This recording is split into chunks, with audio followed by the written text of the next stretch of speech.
Hello, and welcome to the Change Podcast from the Joseph and Evelyn Lowery Institute for Justice and Human Rights.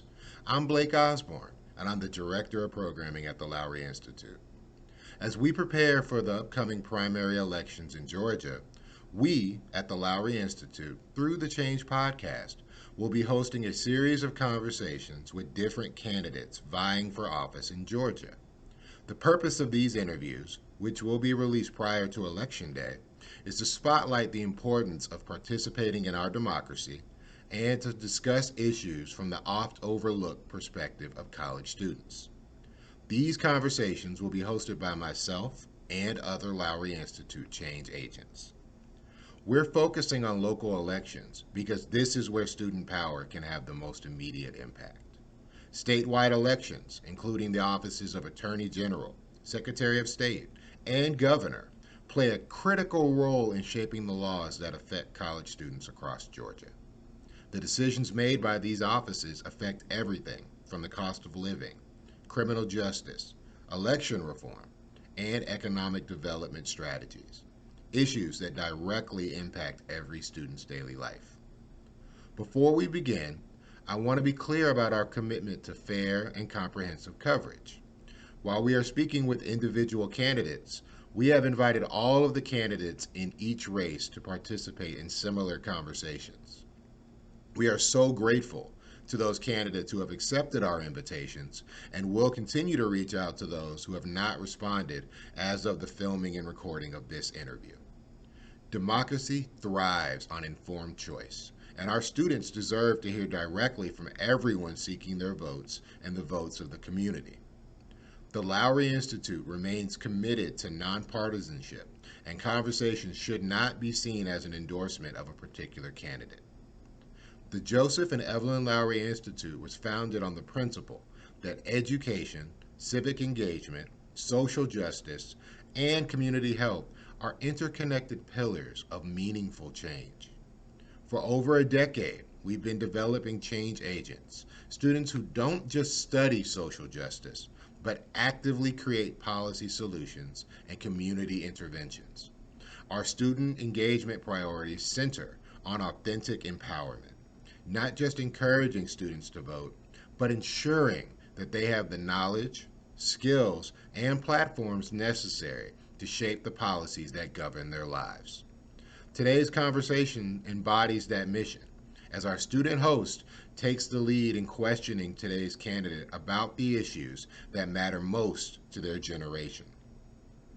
As we begin, allow me to introduce our change agent host, Lawren Wilson, a current senior at Clark Atlanta University who will be helping to guide this conversation today.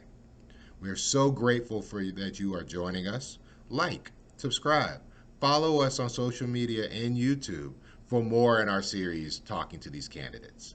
Now, please enjoy the following interview and have a great day. Hello, you all, and welcome back. Again, I'm Lauren, and we're here with Commissioner Barrett, who is running for Secretary of State. At this time, I'll allow Commissioner Barrett to give us a little introduction. Well, thank you very much for having me, Lauren. I really appreciate it. I know how busy everybody is, so I appreciate the time. I am Dana Barrett. I am a Fulton County Commissioner, and I am running to be Georgia's next Secretary of State. I have a background in technology, and I'm a small business owner, and I've been a commissioner, of course, for the last 4 years. And so, I've really been, as a commissioner in Fulton, on the front lines of some of the direct attacks on our elections in the state of Georgia, given that Fulton County is the largest county with the most heavy concentration of Democrats. So it's been an interesting 4 years trying to stand up and fight back. But the truth of the matter is, I'm engaged in a lot of other issues as a county commissioner. And there are a lot of other things I care about besides elections. And so really, I'm running to be Georgia's next Secretary of State because too many Georgians are struggling right now. There are, insane prices at the gas pump, about to go back up when the tax comes back on our gas. People can't afford rent, they can't afford childcare, healthcare. I'm a single mom and a breast cancer survivor, and I know what it's like to have these, massive bills, and not enough money in the bank. And so, my issue is we can't solve the affordability problem or any of the other issues that are plaguing Georgia right now without free, fair, and secure elections. And so that is why I've been so adamant about protecting our elections in Fulton County. It's why I was willing to go to jail to protect our elections. It's why I was sort of out front when the FBI raided our warehouse. And I've sort of been as out front and using the platform as much as I can every single attack that we've had against our elections in Fulton. And that's the fight I want to take statewide as Georgia's next Secretary of State. Thank you so much for that introduction. Okay, so we're going to hop straight into the question. So kind of taking where you left off, why do you want to run for Secretary of State? And what sets you apart from other candidates? Yeah, well, I already kind of gave you the high level of why, right? I mean, I was not somebody who was looking to move to a higher office. I was not looking for a state office I could run for. I've been very hands-on, very, very engaged and involved in protecting our elections in Fulton County. And because of that, it really became clear how important it was to have a strong Secretary of State in that role who will defend Georgia's rights. We don't have that right now. Our current Secretary of State, I think a lot of people never heard of even the office of Secretary of State before Trump made the call in 2020 asking for Brad Raffensperger to fine him 11,000 some odd votes, right? But now everybody sort of knows what the job is, and it really is seen as a role that is about protecting elections. And yet our current Secretary of State's office has been silent on really all of these attacks on our elections. So that's problematic. As I said, without free, fair, and secure elections, we can't really solve any of the other issues that are top of mind, whether your main issue is sustainability, climate change, whatever it is, common sense gun laws, healthcare, any of those things. We can't solve any of it if we don't get to choose the leaders we believe are going to bring real solutions to the table. So that's why I'm in this fight to begin with. And in terms of what differentiates me, I have a really, I think, unique set of qualifications for the job. First of all, I am the only person on the front lines fighting back right now. But I also have this background in technology. The job of Secretary of State really has a lot of technology in it, not only on the election side, but on the business registration and licensing side. There's a lot of systems that the Secretary of State manages, and I have a background in technology operations and systems design and all of those kinds of things. So I have a unique background for that. And of course, also, again, aside from what we do on the elections, on the registration and licensing side, that's really about small business owners. It's another way the Secretary of State sort of help with the affordability crisis, right? Providing the tools for entrepreneurs, business owners, and people who want to make their living as licensed professionals to be empowered to do that. And right now, it's a bare bones, very outdated system that's not really working for people. So between my small business background and technology background and being on the front lines of the elections fight, I think I really have a unique set of qualifications for the job. Awesome. Thank you so much for that answer. So hopping to our next question, do you believe democracy as we know it is under a threat? What does that mean to you potentially as Secretary of State? Is that fair? Yeah, I absolutely do think our democracy is, at stake right now. I think we are seeing a daily barrage from the Trump administration and the sort of MAGA folks who are determined to stay in power by any means necessary. And that is not a democracy, right? We are supposed to have elections where people choose their leaders. And so, what's really interesting is that in Georgia, not only do we have the same problems that are happening across the country, but because we are a swing state and because we are really purple in a lot of ways, there's so much attention focused on what happens in Georgia. If we are not allowed to vote in elections that are free, fair, secure, where our all of our citizens who want to vote can vote, where all of our votes are counted and our elections are certified. We don't get to have our say in Georgia. We may lose the democracy altogether because we are that important of a state. Now, look, we're not the only one. There are some other swing states that are equally important, Arizona, for example, and some others. So we're not the only one, but we are among some of the critical states that are going to hold ground if we can hold ground through 2026. And as you know, the attacks are just coming day by day by day. So yeah, I'm very, very worried. And that's why I got into this race in the first place. When I took my job as county commissioner, I did not expect to sort of, be trying to put on a superhero cape to be a democracy defender. I did not think that was the job of county commission. Who would think that, right? But things have just gotten consistently worse over the last 4 years in terms of how much they are coming after us. So this is the role we all have to take now. It's not just there's not a champion in Secretary of State, right? It's every student, it's everybody who can vote, it's everybody who can share information. It's all of us, that we all have a part to play in saving this democracy. You having this podcast is a critical piece of getting information out and helping us save this democracy. We only do it if we do it together. Absolutely, absolutely, and thank you. We are trying every single day with every new crazy thing that comes out. We're trying. Okay, so our next question. Like when I first got more political, Lawren, back in the day, I was doing talk radio at the time, but I was doing business and technology talk radio, and I started talking politics on my radio show to do exactly what you're doing, because I just felt like getting the word out to people about what was really happening was so important. So I really honor the work you're doing. Not mean to interrupt, but I want to say that. Thank you. I appreciate that. Thank you so much. Okay, so jumping into our next question. It kind of goes off of what we were talking about before with the threat to our democracy. And it goes, recently, the Supreme Court just announced a major decision impacting elections. Many states have already plans to redraw their districts. What are your thoughts about this decision? And what do you think it's going to impact Georgians, or in what ways do you think it's going to impact Georgians? Sorry. Yeah, so of course you're talking about the Calais decision around gerrymandering. I'll start off by saying I think gerrymandering is a terrible practice. It's been happening since all throughout our history. And I think it's a terrible practice on any basis, whether it's racial, whether it's by party, whatever it is. I think it's a terrible practice. We should have fair districts. That said, the decision that the Supreme Court made is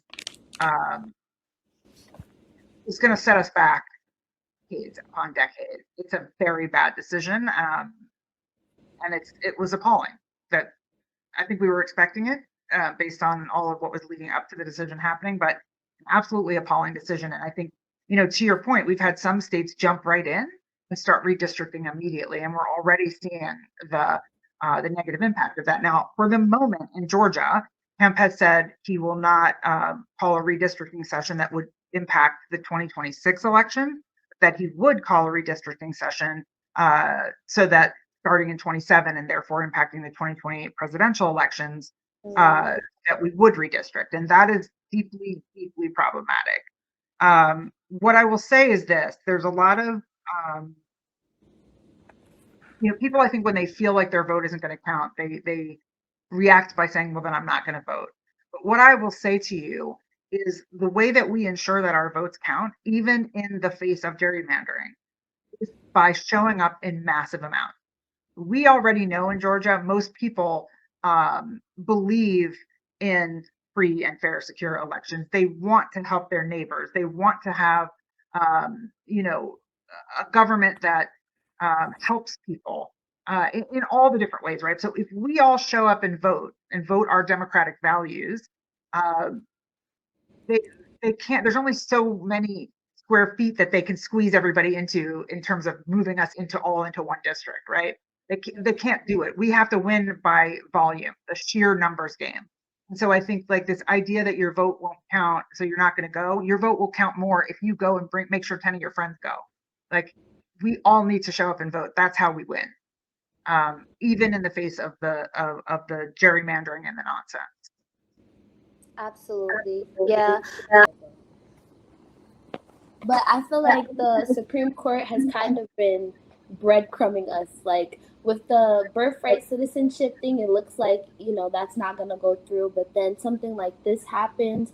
I feel like, the American people is really being bombarded with lots of very impactful and, in a lot of cases, detrimental decisions. So, civic education and making sure that people are not only educated but actually engaged and immobilized is going to be one of the things that we have to focus on if we want to stop what's happening in our country today. So, I appreciate that answer.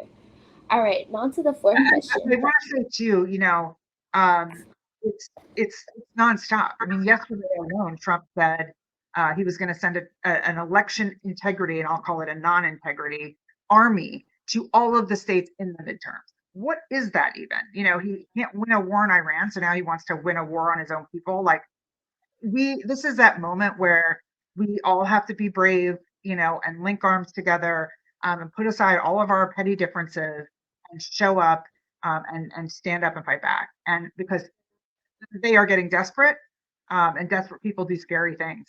They're desperate for a reason because they know they're losing. Yeah, and unity is the way that we're gonna, find our way out of this thing for sure. So, I see your point. During the previous legislative session, the state of Georgia attempted to adopt policies to reform Georgia's electoral process. The efforts failed, but there is talk about a special session to pass this reform. What are your thoughts about this issue? And how would you, as Secretary of State, oversee Georgia elections?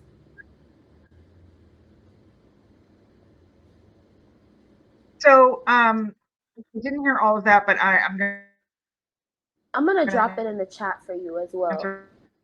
But I think so. Now you're okay. You're back. The special session that I think we're talking about potentially being called is to deal with this QR code issue and now potentially redistricting. So we've got sort of two things going on around elections that may or may not be dealt with in a special session coming up. The QR code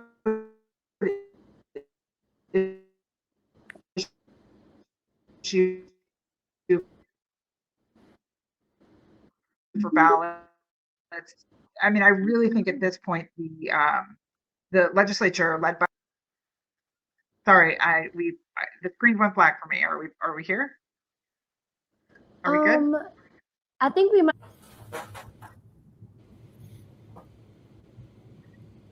All right. So on to our next question.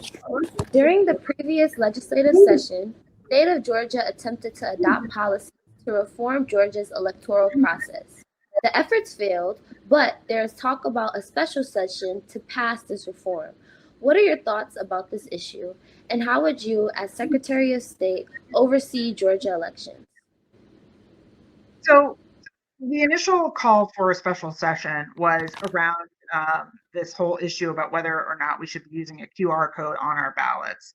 And, at the end of the day, this is a topic that, the original law that they passed to remove the QR codes and have a different process is 3 sessions ago now. And so they had every opportunity to get this right and to come up with a plan to fund counties to be able to make these changes. None of that was done. And they just, they went through multiple legislative sessions, including the most recent one, talking about it, but never actually coming to an answer or a solution. I will say this. I think the Secretary of State's office failed us on this front too, because the minute that law was passed several sessions ago, the Secretary of State's office really should have done a deep analysis of what it would cost and what the solutions would be to remove the QR code and have a different way of scanning the ballots. And that did not happen. And so they talked about, at the time, the Secretary of State's office talked about the fact that it would be very expensive. They guesstimated some hundreds of millions of dollar number, but that's all they did. And so, lawmakers needed to know exactly what it was going to take in terms of the time frame to come up with a solution and the cost. That was not provided by the Secretary of State's office. So when I'm Secretary of State, any law that's passed, whether I agree with it or not, that affects how we vote, my office is going to immediately analyze that law, put together a report and a plan saying, if we're going to go forward with this, here's what it's going to cost. Here's how it's going to work. And, right now we're looking at 159 counties across Georgia with very different budgets, on a currently a very tight time frame to get something done in which they still have no direction. They have no idea how they're supposed to do make this change and where they're supposed to get the money. So, the Secretary of State has a role to play there, and ours just hasn't done it. Yeah, absolutely. All right, on to our next question. So, college students have stated that employment, the economy, and the protections of our civil and human rights, like we've discussed, are important issues. How would you address these concerns during your time in office? Yeah, I mean, the job of Secretary of State, excuse me, is a interesting job because it's not a lawmaking job. I would agree with the students, right? That you all have it right. I mean, everybody kind of knows that the economy is huge. You guys are coming up in a generation where you don't have the same opportunities that the generations before you had. I mean, we were able to make more money than our parents when I was coming up, and that's not true anymore. The opportunities are not there. The costs are skyrocketing, and the salaries are not, right? So we all feel the pain. The cost of college is very expensive, et cetera, et cetera, et cetera. Gas prices, just if you have to drive to and from school, or when you get your first job. I mean, the costs are outrageous right now. So these are critical issues. I think the key thing, there's really two things I think when it comes to the affordability issue, the economic issue. One, again, is making sure our elections are fair so that we all get a vote and a say on which legislators, federal, state, and even our county and city legislators are going to put the right policies in place to change some of that, whether it's increased minimum wage, whatever it might be, better school loan forgiveness, you name it, right? But it's also really on the business side. I know a lot of young people graduate college and don't want to go into a typical corporate job. They want to start their own business. Secretary of State is the place where you register your business and look for resources. And right now, I think I mentioned to you already how outdated those sites are. They're not even mobile friendly. You can't do any of this stuff on your phone. And we all know that that's where most people do their a lot of their work, right? And so the sites have to be updated, they have to be flexible, and we have to provide resources, especially for new businesses and especially for minority-owned businesses. These are the folks that have the hardest time finding access to capital to start businesses, getting resources, and you end up wasting a lot of time trying to do things to get your business off the ground that the Secretary of State's office could help you with, and right now doesn't. Absolutely. That's a great answer. Thank you for bringing attention to that and kind of, informing us on the jobs and the duties of Secretary of State and how they impact students. I appreciate that. Okay, so now on to our question.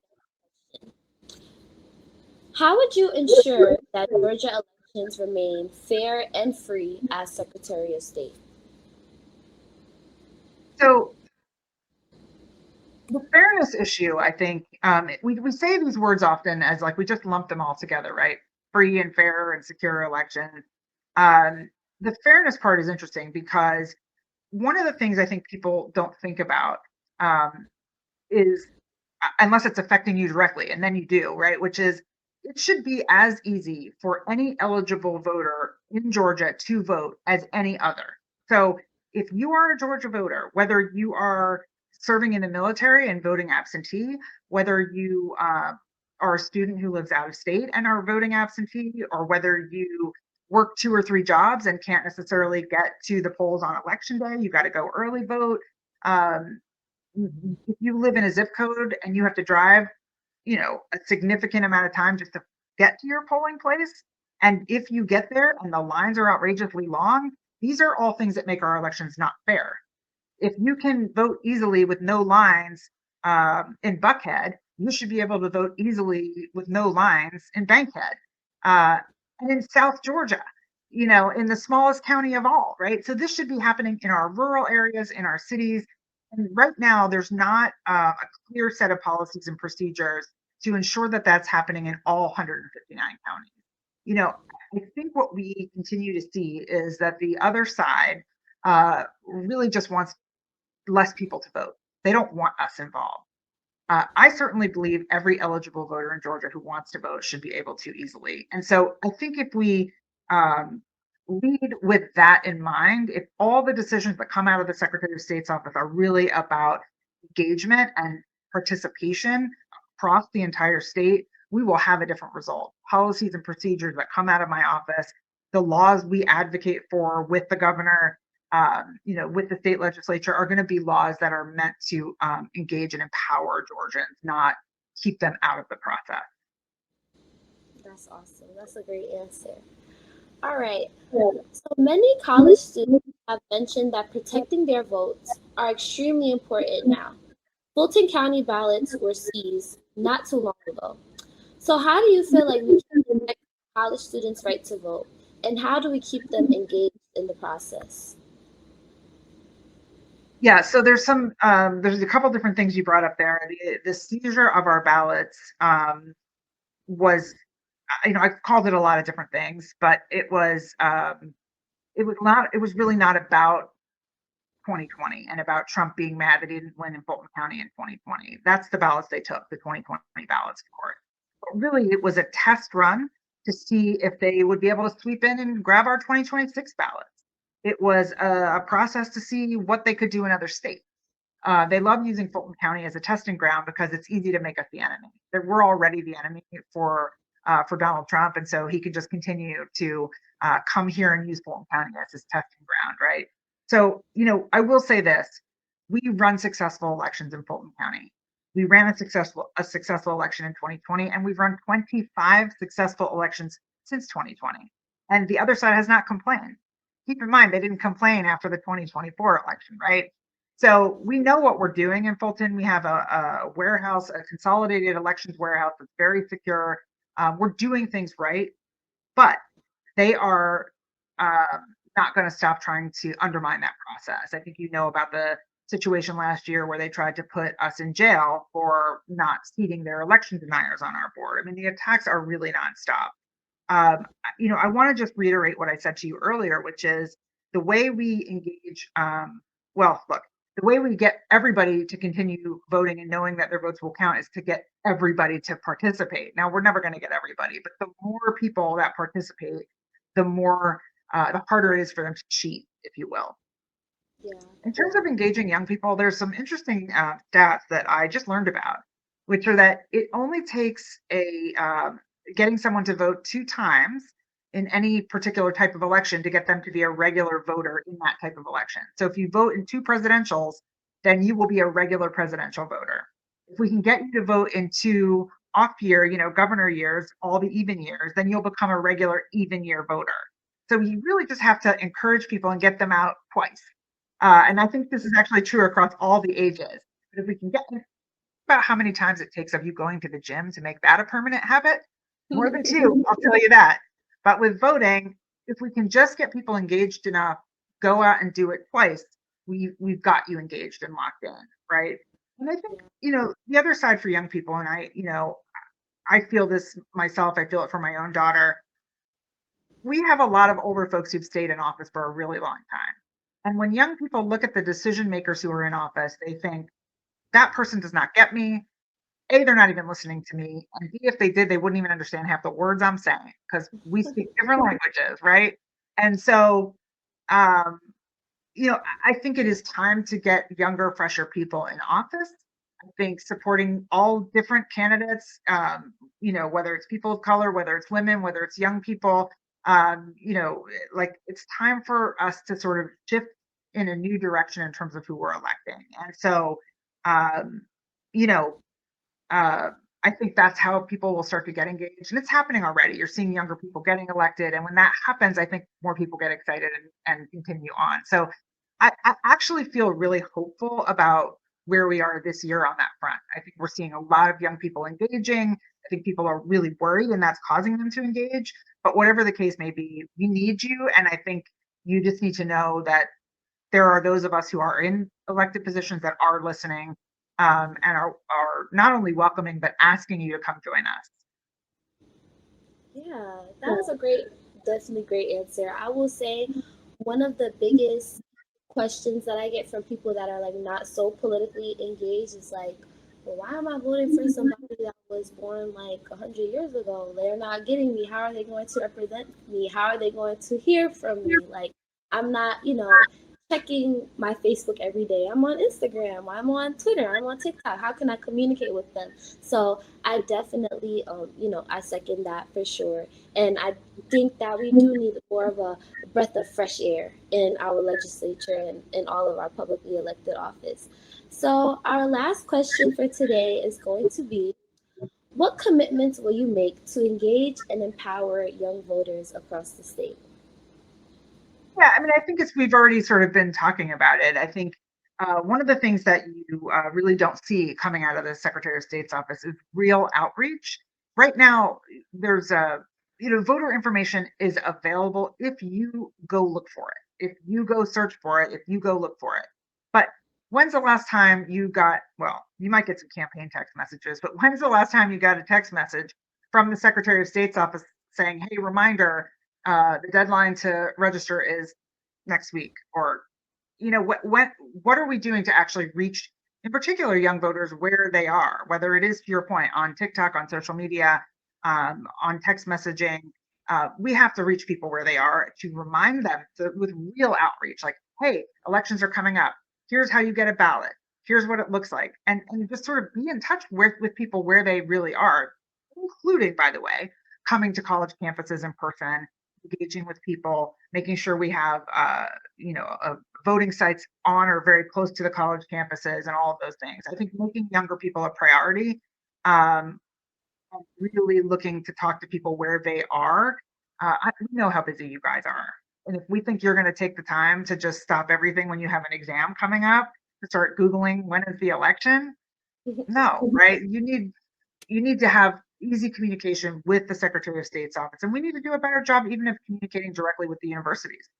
Yeah, yeah. We at the Lawry Institute, we've taken a lot of different initiatives to get like students out to vote. Speaking on what you said last question, like getting somebody out 2 times to vote, it can potentially make them a lifelong voter. We've actually organized to have ride shares to the polls and buses to the polls so that we can get students there, make sure they have a ride back, so that it just makes the process more seamless for students because we do have the academic stress plus the economic stress plus the employment stress. So it's a lot of different things going on in students' lives, and we recognize that we need to make it more accessible to vote. So I thank you for all of your answers today. I thank you for being with us and taking part and pivoting when we needed to. And we appreciate you so much here at the Lowry Institute, and we hope to have you back sometime. Yes, I really appreciate you having me. It's an honor to be with you. I wish we could be in person, so next time we'll do it in person. For sure. Next time we will definitely do it in person. All right, Commissioner Barrett. Well, it's been lovely interviewing you. Thank you all for coming. And thank you to everybody that's watching. And we'll see you in the next episode. Thank you for joining us for this episode of The Change. We hope you enjoyed our conversation with today's elected official. Like, follow, subscribe to us on YouTube and social media for more conversations about these and other important topics. Thank you, and have a great day.